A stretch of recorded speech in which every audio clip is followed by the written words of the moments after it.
बिस्मिल्लाहिर्रहमानिर्रहीम रब्बिश्रह ली सदरी व यस्सिर ली अमरी वहलुल उक़दतम मिन लिसानी व यफ़क़हू क़ौली। अस्सलाम वालेकुम। आज का जो ये आज की जो वर्कशॉप आप लोगों के लिए रखी गई है, सबसे पहली बात तो ये है कि ये आज कोई वो ज़्यादा कंफ्यूज होने की ज़रूरत नहीं है। आज हम बिल्कुल एक लाइटर नोट पे ये सारी चीज़ें करेंगे, बात करेंगे। और आज से हमारी कोशिश होगी कि हम तमाम डिपार्टमेंट्स के साथ जो है वो ये इस तरह की वर्कशॉप्स कंडक्ट करें। और उसका जो मैं समझता हूँ जो ज़रूरी चीज़ें हैं कि बहुत सारी चीज़ें ऐसी होती हैं जो हम समझ रहे होते हैं कि शायद हम जो लोग हायर करते हैं उनको बहुत पहले से पता होती हैं, लेकिन डेफिनेटली जब कोई भी नया बंदा किसी भी ऑर्गेनाइजेशन को ज्वाइन करता है तो उसके लिए वो सब नया होता है। लेकिन वक्त के साथ साथ बहुत सारी ऐसी चीज़ें होती हैं जो इंसान सीखता है, अपने एनवायरनमेंट से सीखता है, अपने इर्द गिर्द से सीखता है, अपने साथ काम करने वाले लोगों से सीखता है। तो अगर मैं अपनी बात करूं तो मैं, क्योंकि हर एक इंसान की अपनी एक थिंकिंग होती है, तो थिंकिंग के मुताबिक मुझे लगता है कि बहुत सारी चीज़ें आपको जब आपका कोई डिपार्टमेंट को आप ज्वाइन करते हैं, या स्पेशली मैं उन लोगों की बात करूंगा जो यहाँ पे स्पेशलिस्ट हैं या रिलेटेड टू देयर डिपार्टमेंट्स हैं, तो उनको मेडिकली अगर मैं कुछ बताऊंगा, जिस तरह जावेद है या दूसरे हैं, मतलब उनको अगर मैं या डॉक्टर को उनके मेडिकल पॉइंट ऑफ व्यू से कुछ चीज़ें बताऊंगा तो वो एक और सी चीज़ हो जाएगी, क्योंकि वो ऑलरेडी स्पेशलिस्ट है। और हमें पता है कि हम जो लोग हायर कर रहे हैं उनको अपनी प्रायोरिटीज़ का पता है, अपने काम के हवाले से पता है कि किस तरह से काम करना है। तो इस वजह से समटाइम हम ये समझते हैं कि हमें ये चीज़ें नहीं करनी चाहिए। लेकिन आज जो वर्कशॉप है उसका मकसद सबसे पहले तो ये है कि जैसे आपने हेडिंग देखी है, कम्युनिकेशन स्किल्स हैं और पीआर मैनेजमेंट। पीआर मतलब पब्लिक रिलेशंस। हमारे अक्सर औकात हम देखते हैं कि हमारा जो वास्ता पड़ता है वो लोगों से पड़ता है। एक सोशल सोसाइटी में हम रहते हैं तो बहुत सारे लोगों से इंटरेक्ट करते हैं हम। अगर हम अपने आज सुंदर्स फाउंडेशन के हवाले से बात करें तो ये बेस ही जो है वो कम्युनिकेशन स्किल्स के ऊपर जो है वो बेस कर रही होती है। हर बंदे को जो है वो डेफिनेटली अपने, चाहे उसका लोगों के साथ अट्रैक्शन हो या ना हो, हर बंदा डिपार्टमेंट में डेफिनेटली किसी लोगों के साथ, किसी बाहर के लोगों से जो है वो इंटरेक्ट करता है। तो उसके लिए हर एक इंसान को, वो चाहे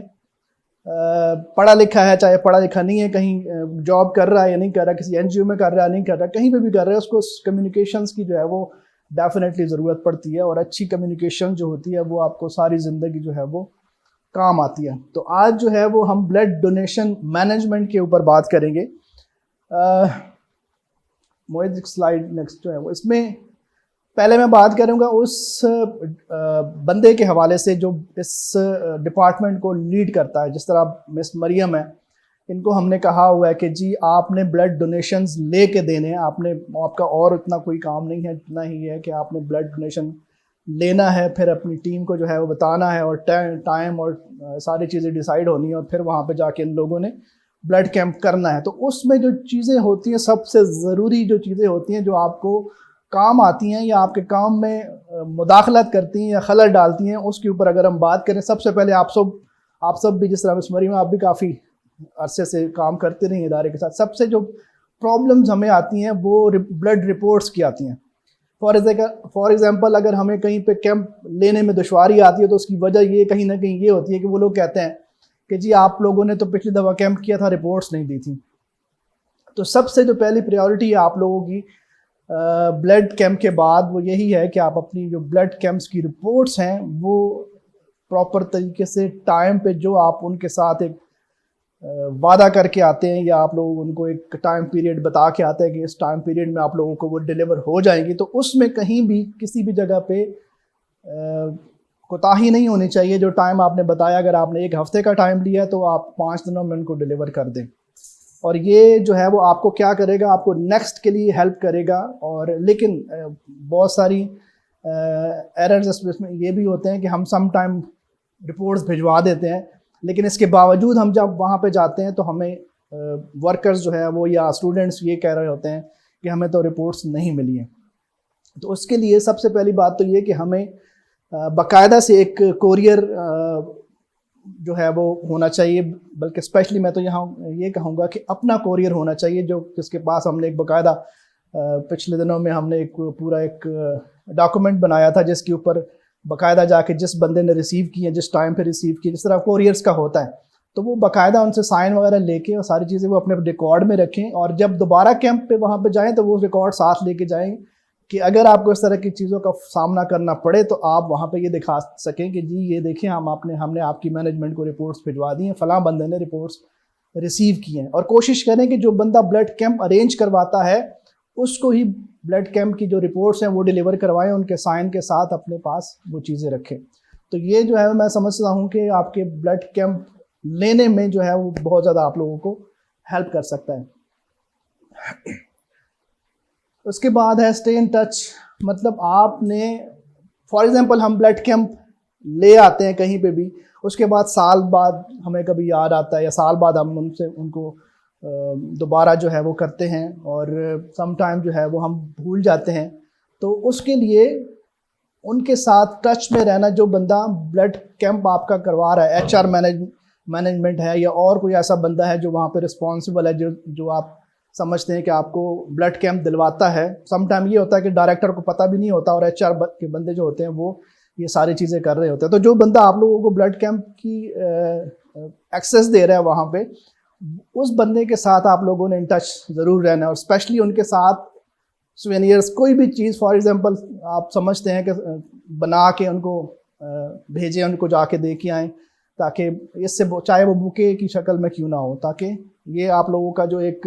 कांटेक्ट है वो अच्छे उसमें रहे, ताकि क्योंकि नेक्स्ट भी जब आप लोग जाएं या इसके अलावा भी बहुत दफ़ा ऐसा होता है कि आप लोगों को ज़रूरत पड़ती है,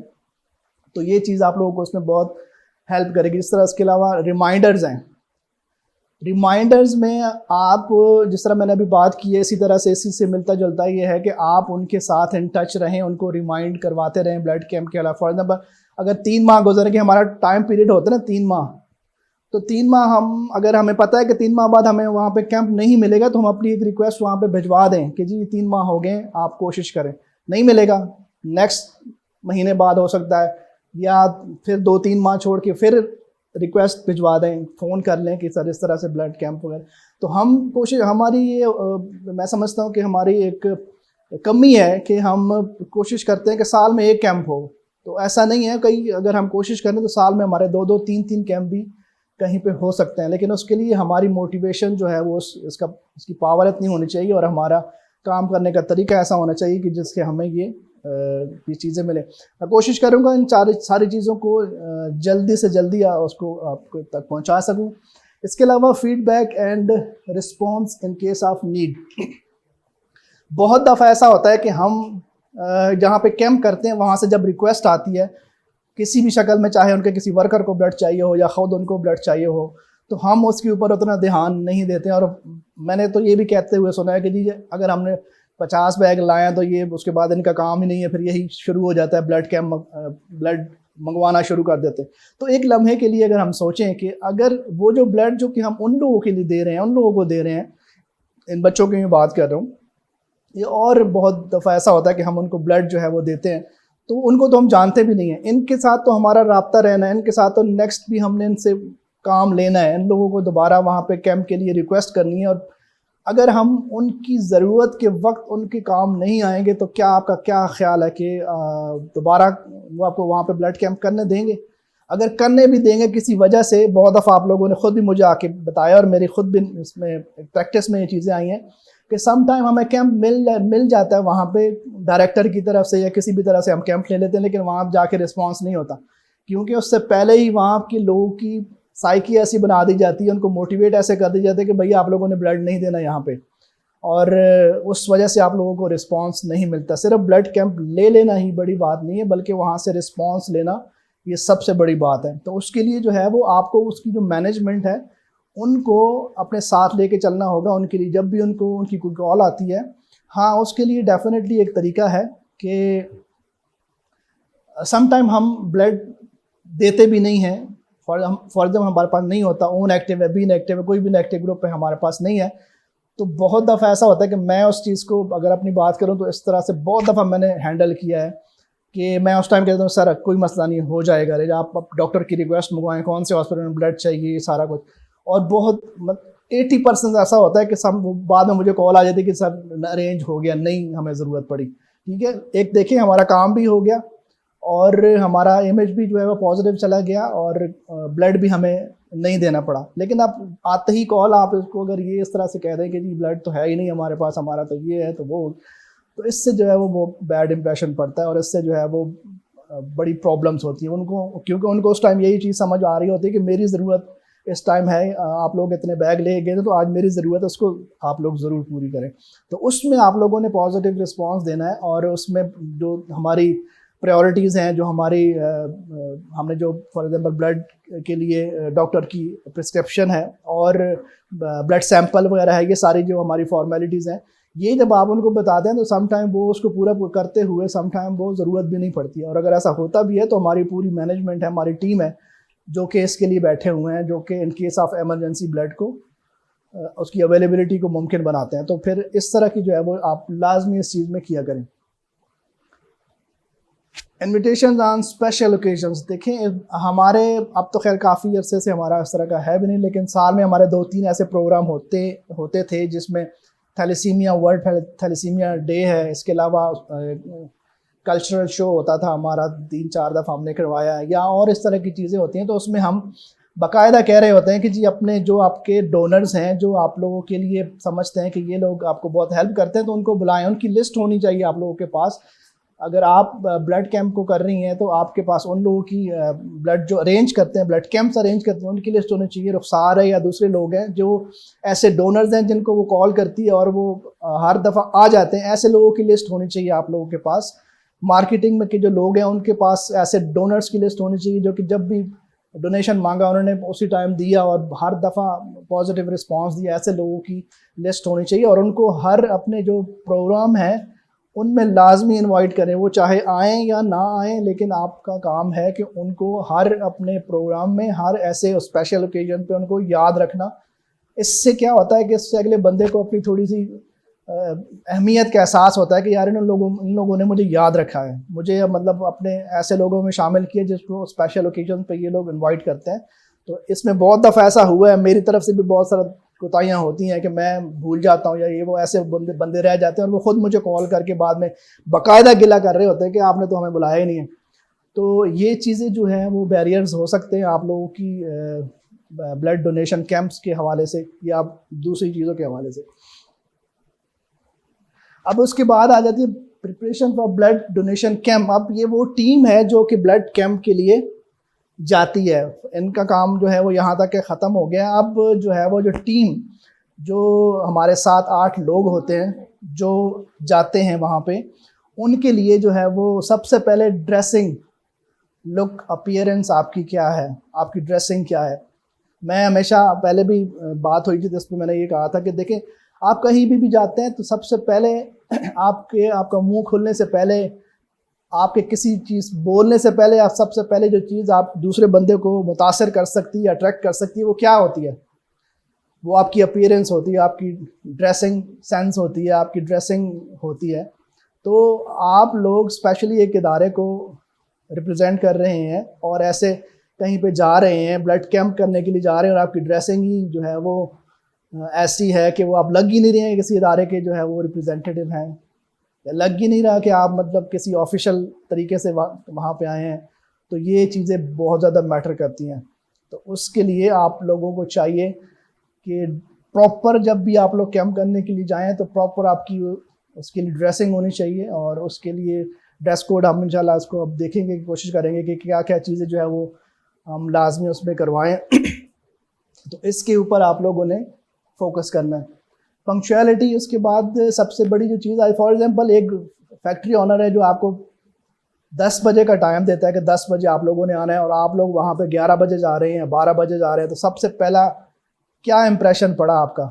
बहुत बैड इम्प्रेशन कि ये इन लोगों को तो अपने वक्त का भी जो है वो एहसास नहीं है। ये लोग तो मतलब इतने वो हैं कि अभी ये कह रहे थे, फॉर एग्जाम्पल ये कह रहे हैं कि हमें ब्लड कैंप की ज़रूरत है, बच्चे मर रहे हैं, बच्चों को जो है वो ब्लड की ज़रूरत है, और कैंप की आप 2 घंटे बाद जा रहे हैं, तो अगले बंदे के ऊपर तो यही इंप्रेशन पड़ेगा ना कि ये तो आप लोग तो ये कह रहे थे आप लोग अपना ब्लड लेने के लिए 2 घंटे लेट आए हैं, तो इसका क्या? तो ये सबसे जो पहला बैड इम्प्रेशन पड़ सकता है वो आपका लेट होना, और वेन्यू पे जो है वो लेट पहुंचना आप लोगों के लिए ये बैरियर हो सकता है। तो इसके ऊपर जो है वो आप लोगों ने स्ट्रिक्टली जो है वो अमल करना है कि ब्लड कैंप के लिए जब भी आपको जो टाइम दिया जाए, जो डे दिया जाए, उसको आप लोगों ने ध्यान में रखना है और अपनी अवेलेबिलिटी को जो है वो मुमकिन बनाना है वेन्यू के ऊपर। उसके बाद है motivation of management before starting. अब देखें, ये बहुत दफ़ा आप लोगों ने प्रैक्टिस की होगी कि मैनेजमेंट जिस कैंप में आप लोगों को सपोर्ट करती है तो वहाँ का रिस्पांस कुछ और होता है, और जहाँ पर मैनेजमेंट आपको सपोर्ट नहीं करती वहाँ पर रिस्पांस उसके बिल्कुल उलट होता है। उसकी क्या वजह है? उसकी वजह ये है कि वो जो मैनेजमेंट है वो खुद ही मोटिवेटेड नहीं है कि आप लोग यहाँ पे कैंप लगाएं, या आप लोगों को ब्लड किस लिए चाहिए, या आप लोग इतनी टीम लेके किस लिए आगे हैं। तो सबसे पहले कोशिश करें कि पहले तो मैं समझता हूँ कि ये ब्लड कैंप अरेंजमेंट की जो लोग हैं, मिस मरियम है, तो उनको चाहिए कि जो मैनेजमेंट के लोग हैं उनको एक दफ़ा विज़िट करवा लें यहाँ पे, उनका बिल्कुल ब्रेन जो है वो इस तरह से बना लें, माइंड इस तरह का बना लें कि ये बच्चे हैं और उनको हकीकत का पता चल जाए कि ब्लड किस लिए लगता है, फिर हमारे पास क्या क्या अरेंजमेंट्स हैं। देखिए, सबसे बड़ा हथियार आप लोगों के पास ये है कि आप लोगों के पास हर एक चीज़ दिखाने के लिए अच्छे से अच्छा एनवायरनमेंट, अच्छे से अच्छी मशीनरी और बिल्डिंग और each and everything you have, तो आप उसको बहुत पॉजिटिव वे में जो है वो यूटिलाइज़ कर सकते हैं। और मैं तो वही कह सकता हूँ कि बोलने की बजाय जो देखना है वो बहुत ज़्यादा मैटर करता है। एक बंदा खुद आके देख लेता है, तो वही आप जिस तरह बच्चों को ब्लड लगता देखेगा तो आपको कहने की ज़रूरत नहीं, देखे जी ब्लड लगा हुआ है। मशीनरी इतनी आप लोगों के पास पड़ी है, आप उनको बताने की ज़रूरत नहीं है, देखिए हमारे पास इतनी ज़्यादा मशीनरी है। ये सारी चीज़ें खुद जब बंदा देख रहा होता है तो उससे बहुत ज़्यादा पॉजिटिव जो है वो इमेज बनता है आप लोगों का। और उसके लिए आपको मैनेजमेंट को जो है वो अपने हाथ में लेना चाहिए। अगर ब्लड कैंप के पे अगर आप लोग चले गए हैं, वहाँ पे सबसे पहले जो लेक्चर आप देते हैं वर्कर्स को या स्टूडेंट्स को, तो उससे पहले जो है वो आप मैनेजमेंट को, जो लोग ब्लड कैंप अरेंज करवा रहे हैं या जो बंदा आपको क्लासेस में लेके जा रहा है या आपको फैक्ट्री में की जहाँ पे लेक्चर हो रहा है वहाँ लेके जा रहा है, उस बंदे का माइंड बनना चाहिए। ऐसा माइंड बनना हो कि आप एक बात करें तो 2 बातें वो करें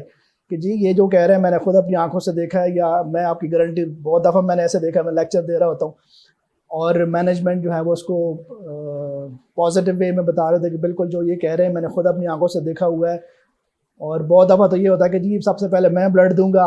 और फिर आप लोग दीजिएगा। तो आपका क्या हाल है कि जब एक मैनेजमेंट इस हद तक जो है वो मोटिवेटेड हो कि अपना ब्लड दे के स्टार्ट करे कैंप का, तो उस कैंप का क्या रिस्पांस होगा।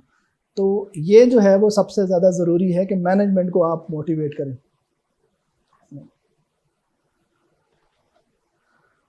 अच्छा, communication and coordination during camp, जो कि स्पेशली मैं बात करूँगा कि हमारी टीम की आपस में कोऑर्डिनेशन क्या होती है वहाँ पे जब कैंप कर रहे होते हैं, हमारी कम्युनिकेशन क्या होती है एक दूसरे के साथ, वो बहुत ज़्यादा मैटर करती है। कि हम वहाँ पे एक दूसरे को ओए करके बुला रहे हैं, हम मजाक लगे हुए हैं, हमारे बॉडी जस्चर्स कुछ और शो कर रहे हैं, हमारी वहाँ पे कोई सीरियसनेस नहीं है कि हम आए हुए हैं एक जानों को बचाने के लिए और हम वहाँ पे फ़न कर रहे हैं। हम वहाँ पे कोई फ़ोन पे लगा हुआ है, कोई एक दूसरे से मजाक कर रहा है, कोई इस तरह का। अगर इस तरह की चीज़ें हम करेंगे तो वो तो उसको कहेंगे यार ये तो फ़न हो रहा है, ये तो कोई सीरियस इशू तो है नहीं, ये बंदे खुद ही सीरियस नहीं है, ये खुद यहाँ पे आके फ़न कर रहे हैं, एक दूसरे को जोक्स सुना रहे हैं यहाँ पे। तो आपको क्या लगता है कि आप लोगों की इस तरह की कम्युनिकेशन या आप लोगों की इस तरह की कोऑर्डिनेशन एक दूसरे से क्या शो करेगी वहाँ पे, पॉजिटिव या नेगेटिव? डेफिनेटली नेगेटिव शो करेगी। और वो जो लेक्चर फॉर एग्जांपल एक बंदा दे के आए वहाँ पे, वो सारा कुछ बता के आए, बच्चे हैं उनको ब्लड लगता है, ये उनकी माएँ हैं बैठी हुई हैं वहाँ पे, अगर उनको ब्लड ना लगा तो ये हो जाएगा वो हो जाएगा। और वही लोग जब ब्लड डोनेट करने के लिए आ जाते हैं और वहाँ पे टीम की कम्युनिकेशन को सुनते हैं और उनको एक दूसरे के साथ बात करते हुए देखते हैं, तो वो उनका बिल्कुल टोटली माइंड ही चेंज हो जाता है। और बहुत दफ़ा ऐसा हुआ है कि आप लोगों को पता होगा कि जब हम कैंप का लेक्चर ख़त्म करते हैं और कहते हैं हाथ खड़े करें जी आएँ, कौन कौन से हैं, तो फॉर एग्जांपल 20 हाथ अगर खड़े होते हैं तो वहाँ तक आने के बाद ब्लड जो है जब देते हैं तो 10 लोग रह जाते हैं, या 9 लोग होते हैं, या 14 लोग होते हैं, या उसमें से कुछ लोग स्किप हो जाते हैं। उसकी वजह ये होती है कि उसके बाद उनको सोचने के लिए बहुत सारी चीज़ें मिल जाती हैं, जो हमारी नेगेटिव चीज़ें होती हैं वो ऑब्जर्व करते हैं लोग कि मतलब ये लोग जो कह रहे हैं क्या इनके कॉल और फेल में कोई तजाद तो नहीं है। तो ये चीज़ें जो है वो बहुत ज़्यादा मैटर करती हैं। तो आप लोग जब कैंप कर रहे हो तो फिर जो है वो आप लोगों की कम्युनिकेशन, आप लोगों की एक दूसरे से कोऑर्डिनेशन जो है वो बहुत मैटर करती है। Behave like a representative. अभी मैं वही बात कर रहा था कि आप कहीं पे भी जाते हैं, मैं कहीं जाता हूँ तो मैं एज अ जाहिद खान नहीं जाता हूँ, मैं as a head of Sunders Foundation Sialkot जाता हूँ। मुझे लोग सुंदर्स फाउंडेशन के हेड के नाम से जानते हैं। वाहिद जा रहा है तो वो वाहिद नहीं जा रहा, वो एक BDS का रिप्रेजेंटेटिव है, इदारे का रिप्रेजेंटेटिव है। आपने अपने साथ एक नाम जोड़ा हुआ है। वाहिद को कोई नहीं जानता, सुंदर्स फाउंडेशन को जानता है। तो डेफिनेटली आप लोगों की नेगेटिव पॉजिटिव हर एक चीज़ जो है वो इदारे के ऊपर इफ़ेक्ट कर रही होती है। आप वो चाहे, मैं कैंप की बात नहीं करता, मैं ओवरऑल भी ये बात करता हूँ। फॉर एग्जाम्पल यहाँ पे कैंप करने विज़िट करने के लिए आए हैं, देखने के लिए आए हैं, तो उस टाइम जो है वो हम अगर उनको विज़िट करवा रहे हैं तो विज़िट के दौरान बहुत सारे लोग बहुत सारी चीज़ें ऑब्जर्व कर रहे होते हैं। तो उस टाइम हमें ये शो करना चाहिए, हमें ये पता होना चाहिए कि हम 9 to 5 यहाँ पे हैं, तो हम सुंदर्स फाउंडेशन की बिल्डिंग के अंदर है और हम सुंदर्स फाउंडेशन को रिप्रेजेंट कर रहे हैं। तो ये चीज़ें जो है वो बहुत बहुत मैटर करती हैं आपकी लोगों को मुतासर करने में, लोगों की रवैयों को अपनी तरफ मोल्ड करने में और उनका माइंड बनाने में। उसके अलावा टेक केयर ऑफ SOPs। अब स्पेशली आज के कल के दिनों की हम बात करते हैं कि जब हम कैंप कर रहे होते हैं वहाँ पे बहुत सारे, अब तो अगर पहले 10 थे तो अब 20 या 50 हो गए हुए हैं कि हमने किस तरह से जो है वो ब्लड कैंप के दौरान SOPs का ख्याल रखना है। वो सैनिटाइज़र आप लोगों के पास होने चाहिए, ब्लड बैग को कैसे रखना है। इस तरह पिछले दिनों आप लोगों ने देखा होगा कि मुझे स्पेशली लोगों ने वीडियोस बना के, तस्वीरें बना के भेजी है कि भाई आपके तो बंदे जो है वो ब्लड जो है वो नीचे पड़ा हुआ है, जूस के डब्बे बिखरे हुए हैं और मक्खियाँ बैठी हुई हैं और ये सारी चीज़ें हो रही हैं, और ये किस तरह के SOPs है। ना इनके पास कोई सैनिटाइज़र है, ना कोई ये चेक कर रहे हैं।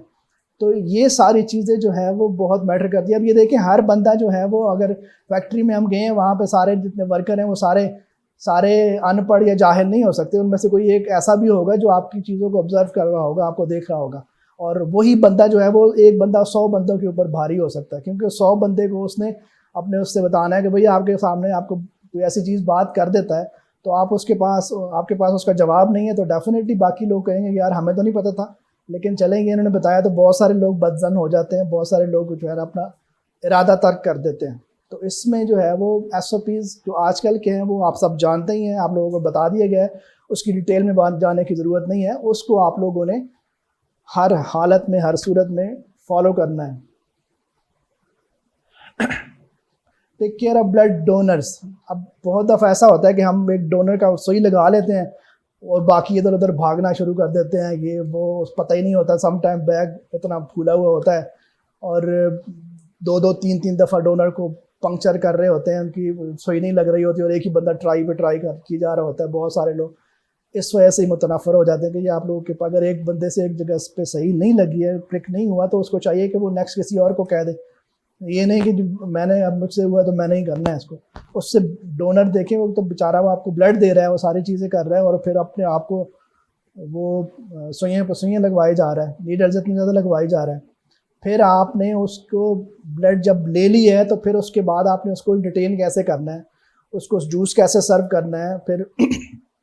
उसको जो टाइम पीरियड है, एक 10 मिनट का जो वक्फा होता है, वो आपने उसको बाकायदा कहना, उसके साथ कम्युनिकेशन करनी है, उसके साथ बात करनी है। ताकि बहुत सारे लोग ऐसे होते हैं कि ब्लड फर्स्ट टाइम दे रहे होते हैं और वो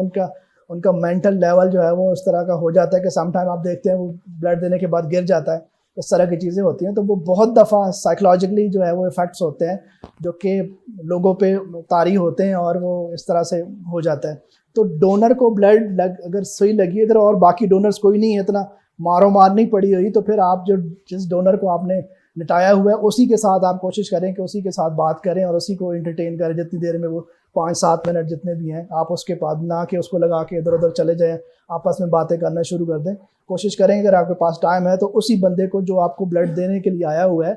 उसके ही ऊपर जो है वो आप फोकस करें। Take care of venue. बहुत दफ़ा जिस तरह अभी मैंने बात की कि वो बाकायदा मुझे एक पिक्चर भेजी गई कि ये देखें जूस के डब्बे वहाँ पे बिखरे हुए हैं, गंद मचा हुआ है, ये सारी चीज़ें हो रही हैं। और फिर इसके बाद बहुत दफ़ा ऐसा होता है कि ब्लड कैंप जब हम करके आते हैं तो वहाँ पे एक पूरा एक ढेर सा का समा पेश कर रही होती है वो जगह के, जी यहाँ पता चलता है यहाँ पे ब्लड कैंप करके गए लोग। आप लोगों को बाकायदा से अपनी बड़ी बड़ी, मेरा ख्याल है कि वो बास्केट्स वगैरह अलाउ की गई हैं, आप लोग साथ लेके जाते हैं। तो वहाँ पे अगर आप लोग कोई चले डोनर अगर कोई चीज़ नीचे फेंकता भी है तो आप लोगों की ज़ात में कोई जो है वो कमी नहीं आती कि आप उसको उठा के डस्टबिन में डाल दें। अगर आप लोग इन चीज़ों की केयर करेंगे तो आप अगर जब आप लोग चले आएंगे वहाँ पे और जगह वो नीट एंड क्लीन होगी तो किसी को जो है वो होगा कि यार ये बंदे आए थे कहीं से, किसी इदारे से बंदे आए थे और उन्होंने हमारी जगह की भी हिफाजत की है। ऐसा नहीं, हालांकि उनके पास स्वीपर्स होंगे, डेफिनेटली वहाँ पे सारी चीज़ें होंगी, लेकिन आप लोगों का इंप्रेशन ये शो करना चाहिए कि आप लोग पढ़े लिखे लोग हैं और आप लोगों को पता है कि गन जो है वो हमने कहीं पे वो नहीं करना, वो अपना जो भी सामान है, जो भी चीज़ें हैं जिस तरह आपके पास वो मौजूद होती हैं उसमें डाल के वापस अपने साथ लेके आए और उसको यहाँ पे डिस्कार्ड करें। तो वेन्यू की जो है वो आप लोगों ने बहुत ज़्यादा उसका ख्याल रखना है, उसकी क्लीननेस का ख्याल रखना है और उनकी इन्वायरमेंट का ख्याल रखना है, उनके काम का ख्याल रखना है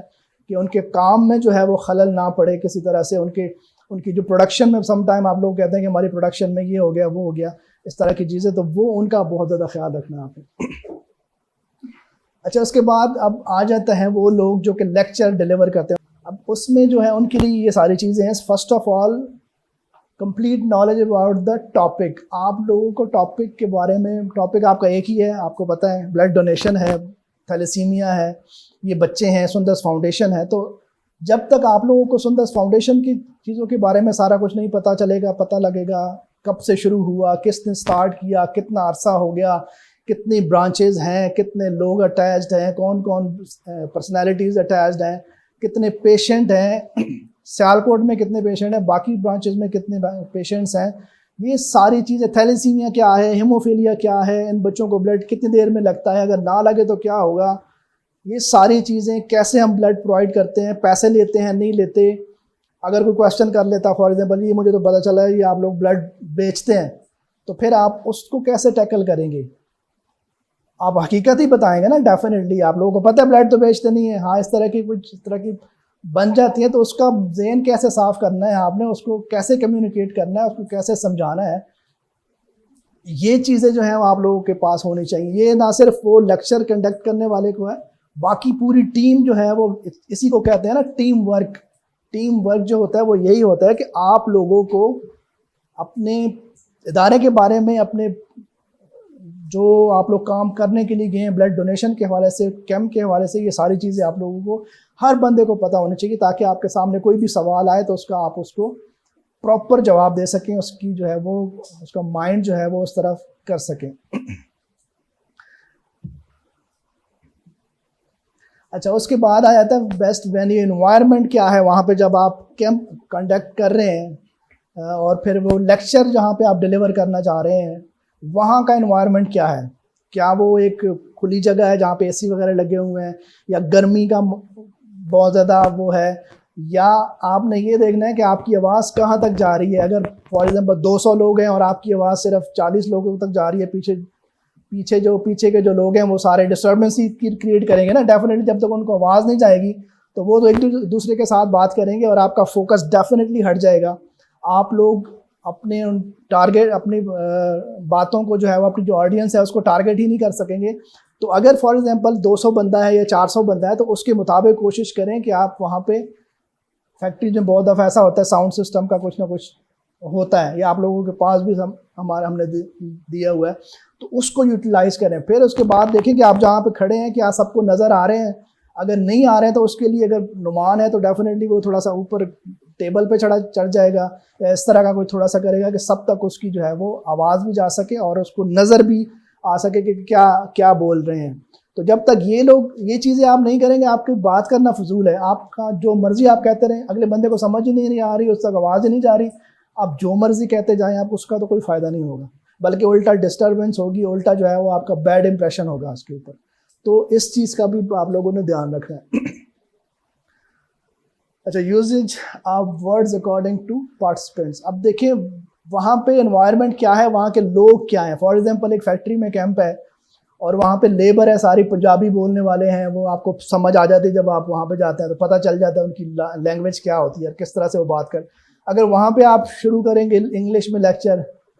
आई am from Sunders Foundation, my name is Ayad Khan and वो तो उनके ऊपर से गुजरेगा ना, या ब्लड डोनेशन के ऊपर या ऐसे वर्ड्स आप यूज़ करेंगे जिसकी उनको समझ ही नहीं आएगी।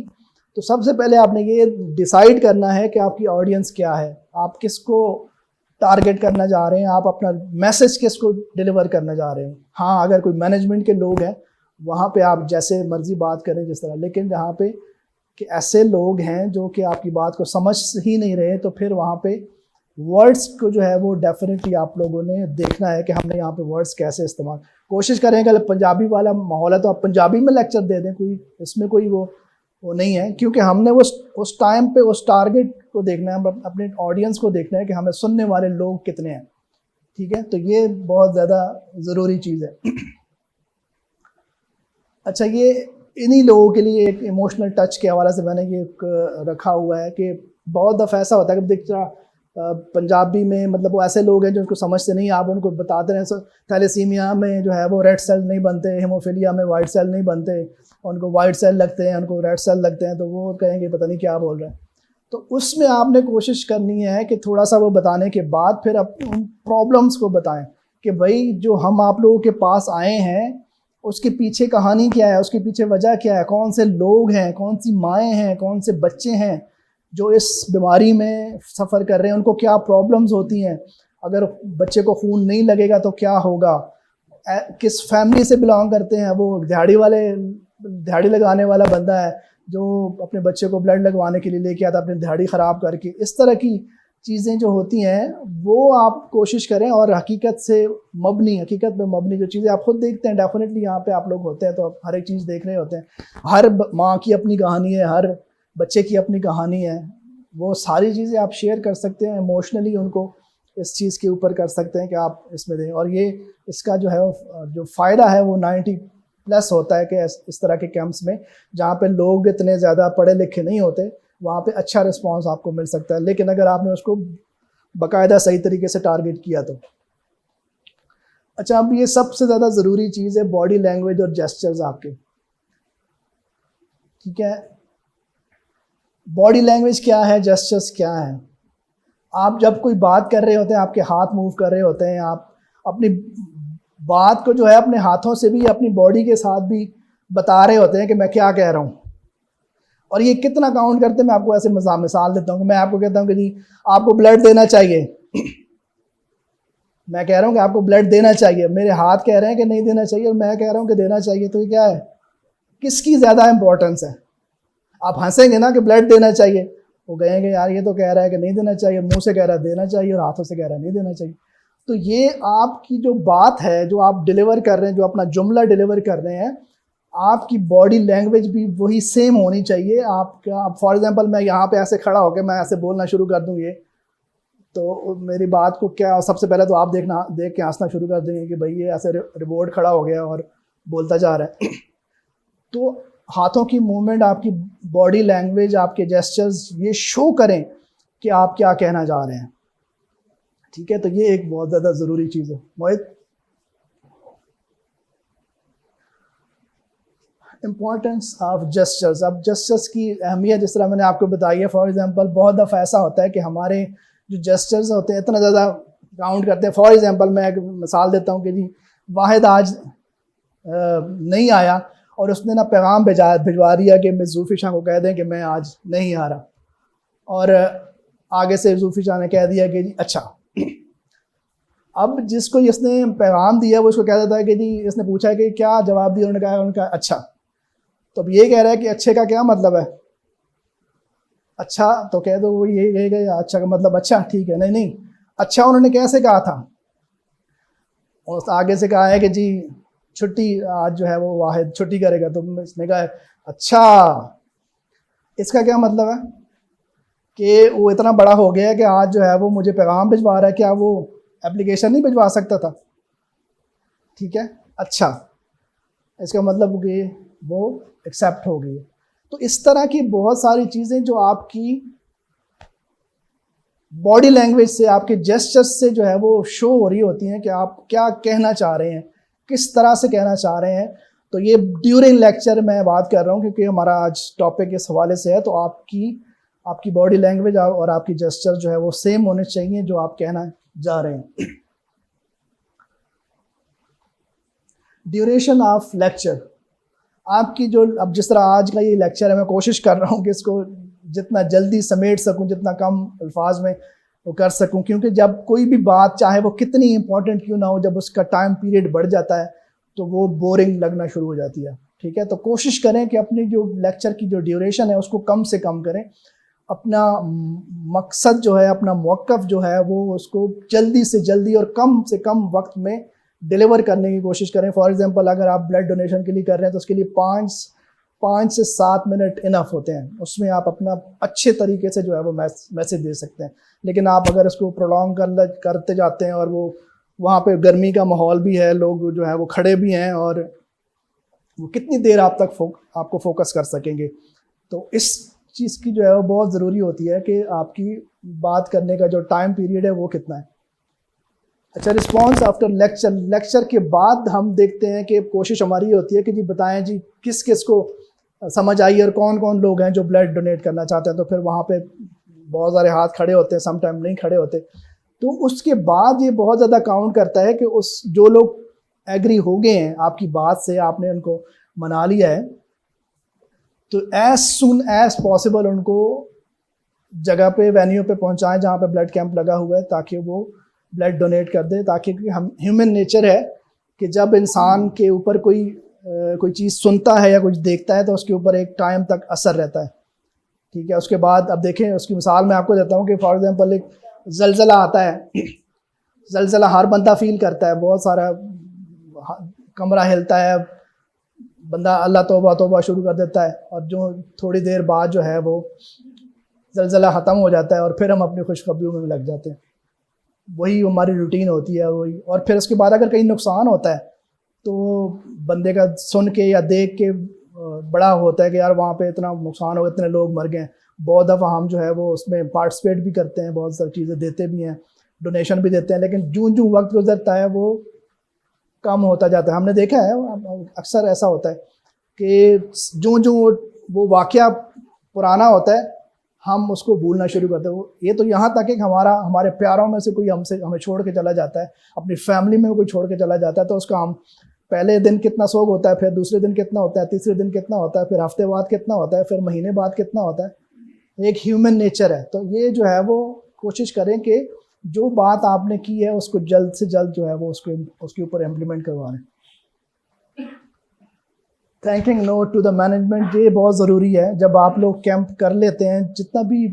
ब्लड आपको वहाँ से मिला है, तो कोशिश करें कि लास्ट पे मैनेजमेंट को लाजमी मिल के आएँ, उनको थैंक्स बोलें, और नेक्स्ट के लिए भी आप उनको करें। तो ये चीज़ें जो है वो बहुत अप्रिशिएट की जाती हैं कि जब आपने कैंप किया और वहाँ से कैंप करके सामान बांधा और आगे, अगला बंदा ये सोचेगा यार ये तो इसने तो बताया नहीं है कितने बैग हुए हैं, क्या हुआ है क्या नहीं। तो उसके लिए अगर आपको थोड़ा वेट भी करना पड़ता है बेशक, तो बेशक वेट करके मैनेजमेंट से लाजमी मिल के आएँ और उनको ये सारी चीज़ें बताएं कि इतने बैग हुए हैं, आपका बहुत शुक्रिया, आपने बहुत ज़्यादा तावन किया है। इंशाल्लाह अगर इस दफ़ा कम बैग हुए तो इंशाल्लाह उम्मीद है कि नेक्स्ट टाइम हम जब आएंगे तो हम इसको और अच्छे तरीके से करेंगे। तो ये जो है वो चीज़ें लाजमी हैं। ये यहाँ तक ही था, और बहुत सारी चीज़ें अब आप लोगों को पता चल गई हैं। इसमें हम अब कोई क्वेश्चन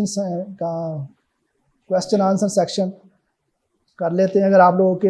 ज़हनों में कोई चीज़ है, कोई क्वेश्चन है, तो आप ज़रूर पूछें।